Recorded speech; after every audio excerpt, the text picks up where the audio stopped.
everybody. Thank you guys so much for joining us. We have a very special guest today. Hello, Dana. Hey, how's it going, Ryan? It's very good to see you again. You are with Ready at You Dawn too. Studios. They're working on this game, The Order 1886. First off, we chatted with you guys last night. You have quite a few exciting things to say. Yeah, no, last night was great for us. Talk about the Lycan threat, man. We got to show that what was lurking behind the fog all the time was our Lycans, which was a pretty cool reveal for us. Cool. In our world, the Lycans are these kind of abomination of nature creatures that are very intelligent and super ferocious. So they're probably the most formidable opponent that the Knights will ever go up against. And previously, we haven't really seen that enemy behind the fog. You guys did a lot of stuff with the rebellion force, kind of this insurgence that's going on against the monarchy. So where was the origin of this sort of supernatural element to the story? Well, basically, we thought about, if Arthur was going to have to actually assemble a group of characters who would, fight against evil, would it only be a human evil, or could we think of something that was a little bit more creative? And I think the Arthurian lore always was interesting because, it was, filled with other things other than just man. So for us, it made sense to kind of come up with some lore that involved other creatures. Cool, cool. Well, I think everybody can tell from the trailers that you guys have showed that The Order is a very beautiful game. Thanks. I would like to make that assumption right now. Can you talk to us about how your technical team and the art team kind of tackle such a visually challenging medium like this, and especially on new hardware? Yeah, I mean, on new hardware, there's always going to be some interesting challenges, but the PlayStation 4 is cool because, the graphical power, the memory bandwidth that we have, all those things allow us to also be artistically very free. And when we set out to make The Order, we knew, one of the things we wanted to do was really push the edge in terms of defining next-gen graphics. And so a lot of that involves new rendering techniques, lighting techniques. We use... here we go. We can talk about it right now. Right, it's playing right there. We just missed it. It's short. That was a brief glimpse into the game. That was the teaser. Yeah, but I mean, we employ a lot of techniques that have been used for movies for a long time, performance capture, facial capture, but ours runs all in runtime. We don't have any pre-rendered movies. All the stuff that you're seeing there that looks like what you would traditionally see pre-rendered, that's all live. So, I mean, that's a huge technical challenge. Yeah, I mean, you guys did all motion capture. So the things they were seeing in the teasers, the trailers that we've shown to the public, I mean, that stuff is motion captured. It has facial capture, voice capture. These are real actors. You guys aren't doing, CG, as you said, in this. I mean, that must have been kind of a big challenge. It's cool. I mean, it actually lends a huge amount of character and authenticity to, the character that you play. But it also brings a lot of gameplay challenges in that most people kind of feel like games that are very fluid looking in terms of motion capture performance on in-game animations are less responsive. So we run hundreds of animations simultaneously, and we've been very meticulous about making sure that none of those things sacrifice the playability of it and the responsiveness. So control is very much at the forefront of what we think is important, but at the same time, trying to figure out how to merge that with fidelity. Awesome, awesome. What's it like? What's your reaction to working on PS4 and working with DualShock 4? I mean, how have you guys incorporated those new technologies into the game? So far, actually, it's been surprisingly good for us.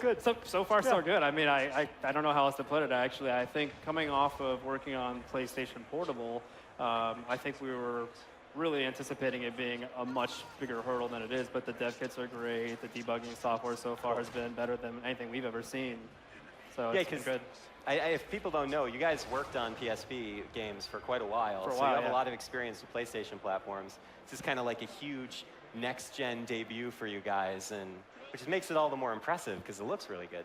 Thanks. Yeah, for us, I mean, internally, the leap felt like just gigantic. We were like, how are we going to do this? But, at the same time, we knew that in our hearts, we weren't just, a one console developer. We had a lot of ideas. We're very passionate about console games, and I think we took it upon ourselves as a big challenge, and we put forth our best effort, and we're really proud of it. All right, awesome. I mean, the one weapon that I've actually played with recently is the thermite rifle, which you basically pepper these little pellets, and then you can ignite them with a flare. I mean, how does the team come up with stuff like that? Seems a little sadistic. Seems a little harsh. We basically come up with all sorts of crazy ideas, and we see what sticks. One of the interesting things about the weapons that are making it into the Order, though, are some of them are based on science, right? I mean, we have the Industrial Revolution and a lot of scientific discoveries going on at this time period. So starting there and trying to figure out what are the things that we could leverage to make weaponry is actually a really exciting exercise for designers.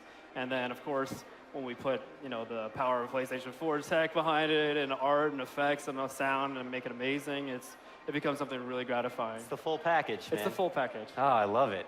So when you guys approach this project, like for you as a design team, what's sort of the order? The order that you guys go about doing things? Like when you start with design, are you starting with a script? Are you starting with art assets? Are you starting with musical cues? Like where do you guys get your inspiration from? I mean, really early on, we had kind of a sketch of what the story was going to be and who these characters were. And that kind of motivated us to start thinking about what kind of a genre were we going to set the game in. And very early on, we settled in on being a third-person action-based game. And then it made sense to employ a lot of gunplay in it, so then it became very cover-heavy. And then the script was evolving simultaneously, and so it's this game of merging narrative with gameplay. And then eventually it starts clicking, and we realize this is very much a fusion of character work and narrative and gameplay. And so I think the seamlessness in our world. Oh, that was the thermite rifle, right? That was the thermite rifle, yeah. I missed it again! You missed that. I know. If they keep looping it, maybe we'll catch it eventually. So, yeah, one thing else I wanted to talk about with you guys was for your story. There's a lot of Arthurian lore, but you've kind of put a little twist on it. It's your own sort of interpretation. How did you guys create a balance between what's recognizable to us as a collective and then also what is new and what you guys own, like in terms of creative energy? I think it was really important for us to define our game and our story as its own, kind of its own thing.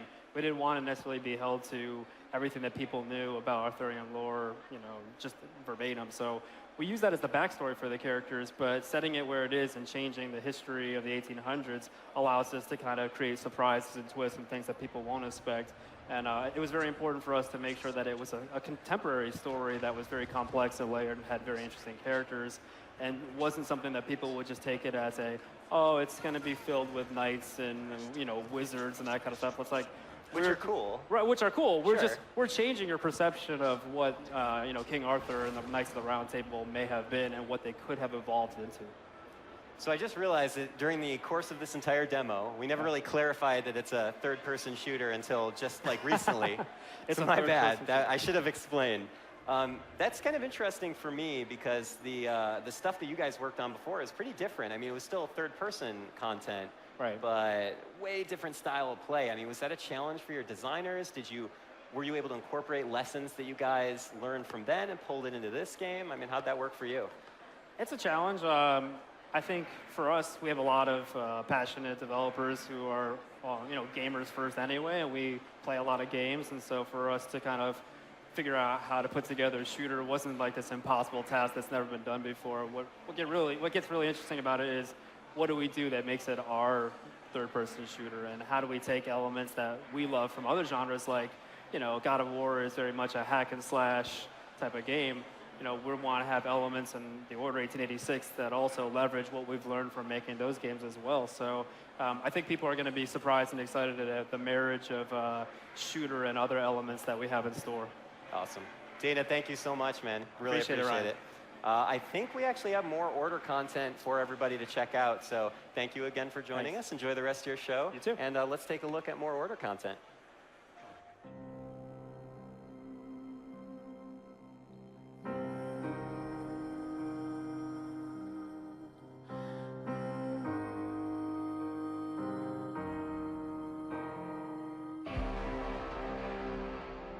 I think the version of the Arthurian lore that we all are accustomed to is the ones we've seen in movies, the one we've read through La Mort d'Arthur, the most famous of the works that basically depicted Arthur, Galahad, and all the knights of the Round Table. What we did is that we went back a little bit further and went to the source of all of those legends, and the source came from a Welsh tale, from Welsh legends, and spin it the way we wanted to. All of that was a way to instill not only the names, but a little bit of the legend of Arthur into our characters. This Order of Knights was a direct result of this war that was going on. It wasn't the lore as you know it. The half-breeds are really a subspecies of what humanity becomes after a few centuries of evolving in a different direction. And there we find this struggle going on for supremacy, for survival. And it's only after the Industrial Revolution, after the change in the way they built weapons and all that, that finally humanity takes over and they finally have the upper hand in this war and push back against the half-breeds.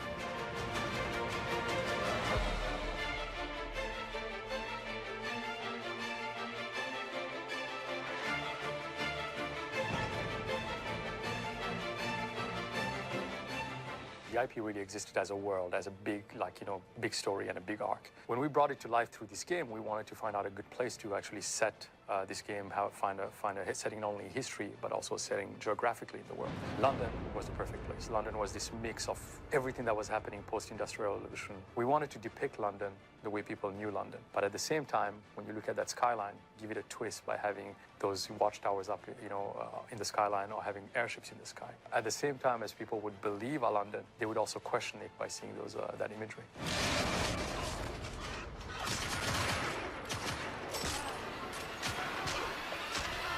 When approaching the PS4, we have to try and maximize everything we can out of it. But also, we're trying to maximize it without taking the player experience away from, the player. Ultimately, you could do a lot of different things with a lot of, the hardware that's there, design-wise, input-wise. But for us, it was always important that the player didn't feel detached every time they did something like that. What feels natural? If it takes you away from the experience, we usually shy away from it. Of course, approaching a next-gen title, everybody has the dreams of what they want to do with it. We've talked about the filmic aspect of the game. We've showed it with the trailer. That was our way of telling the world and the players, like, hey, here's our vision of next gen. Here's our vision of what the Order is going to be, and here's our vision of what PS4 is going to basically be able to do. And we can't wait for the players to play this.